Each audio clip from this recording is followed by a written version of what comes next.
Hi, I'm Lizzie with Ottawa Tourism. Thank you for joining us today. Together with MPI Ottawa, we're proud to present this awareness video on anti-human trafficking in our industry. Human trafficking can happen anywhere and to anyone, and awareness is the first step to prevention. We know that in the tourism and meetings industry, we're in a unique position to take action by observing, documenting, and reporting. Let's hear how Sarah with the Canadian Centre to End Human Trafficking is working to help stop human trafficking and protect the safety of everyone in our community. Hi, everyone. Thank you so much for joining us today. We are joined by the wonderful Sarah Tunstall. Sarah, thank you so much for joining us today. Thank you. I'm very excited for this. So thank you very much for the opportunity. Thanks. We're so excited to hear from you. You have one of the most important perspectives in the entire issue of human trafficking. You have lived through human trafficking itself, and now you're a leader in advocacy work to fight against human trafficking. Just to start, can you share a little bit about your journey and the work that you do now? Yeah, first of all, that's quite a way to introduce me. So thank you very much. So I do my work as a person with lived experience. Like, as you said, means I'm a survivor of sex trafficking. And I was trafficked as a teenager throughout Ottawa and in the Gatineau area. And for a really long time, I carried a lot of shame about what happened to me. And I never really expected that what I went through would lead me to, I guess, a career where I can advocate, raise awareness and support others. And I find a lot of meaning and purpose in that. So I'm very grateful. I've mostly done frontline throughout my career. So I've supported survivors directly. I've run groups. But now where I'm at in my career, I'm mostly behind the scenes, which is exciting and new for me. It's incredible. It's incredible that you can do either types of those work. And it's even more incredible that you can do both of them. I just want to pick your brain a little bit, if that's okay. We know that trafficking can happen in places that we frequent, we being individuals in the tourism and hospitality industry. From your perspective, what are some of the signs or the situations that people overlook that we in the tourism and travel industry might be overlooking in the places that we frequent? So I think that trafficking in general is overlooked. People don't want to think about it happening here in our city. People don't want to think about it happening in our communities. So people might tell themselves, it happens in other places, or if we can convince people it's happening here in Ottawa, then they'll think, well, it's not in my neighborhood, it's not in my immediate circle.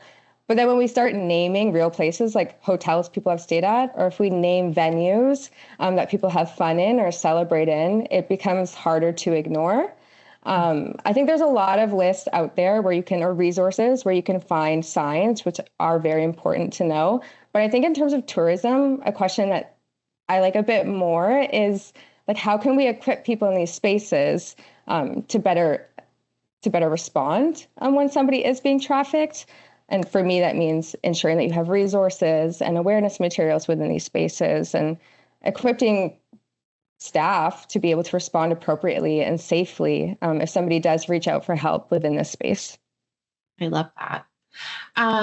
Okay, so obviously you've turned your experiences into leadership, and you've done that through organizations like VoiceFound, the Canadian Centre to End Human Trafficking, the Ottawa Coalition to End Human Trafficking, and U-Turn Youth Support Services. And as I've said, not everyone can do this work, especially on the front lines and now behind the scenes. You're supporting other survivors, leading advocacy, and now you're even looking to support a local survivor committee. So tell us why. We know it's important to work with those with lived experience, but why exactly is it so important to have survivors leading in this way and shaping the solutions? And what do you hope that a committee of survivors, what impact would they have? Yeah, well, first of all, I've been so lucky to be associated with everyone that you just named, all those incredible organizations. They just they do incredible work, and I encourage everyone to look them up and see how they can support the work that they do as well. But this field is very challenging, and being someone with lived experience doesn't make it easier. No matter how professional you are, or educated, or how well spoken you learn to be, there's still a lot of stigma that follows you. So as you mentioned, I am looking for funding, and I'm applying for grants to potentially start a survivor committee. And what that survivor committee, the purpose of it would be to kind of level the playing field, and give survivors support, true mentorship, authority, and a platform to kind of lead meaningful change in Ottawa. I think at the end of the day, to answer your question at the end of the day, there's no one better than someone with lived experience to speak about this issue. Survivors are truly the real experts on trafficking, and they're the only ones who really know what's needed to address it effectively. I am in awe of your leadership and your dedication, and frankly, the way you can speak so eloquently about such a tough and important topic. It's admirable and incredible, truly.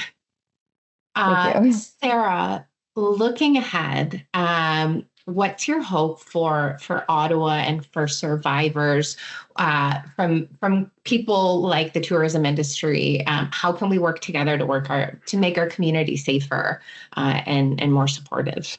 So honestly, there's still so much work that needs to be done, of course. But when I say that, I don't want it to take away from the work that is being done and how incredible it is. And there's been so much progress over the last decade, and that's all really thanks to amazing survivors, people with experience that pave that way for even people like me to be speaking to you, and having that platform.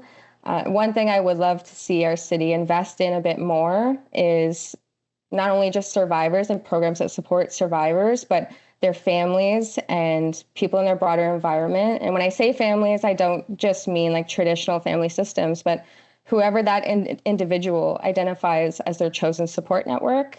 I think there's a lot more success when we are supporting not just people who are affected or at risk, or living in the aftermath of trafficking. I think we have a lot more success when we can support everyone around them, and equip them with the tools to carry this on. I think we really do need to be doing more to bring families and communities together, and that's how we will ensure that people are safer and more supported in the long term. This pertains to all of us. And that's, I think everything you said is so incredibly helpful and insightful. Thank you so much, Sarah, for being here and sharing all of this with us today. Thank you. Thank you very much.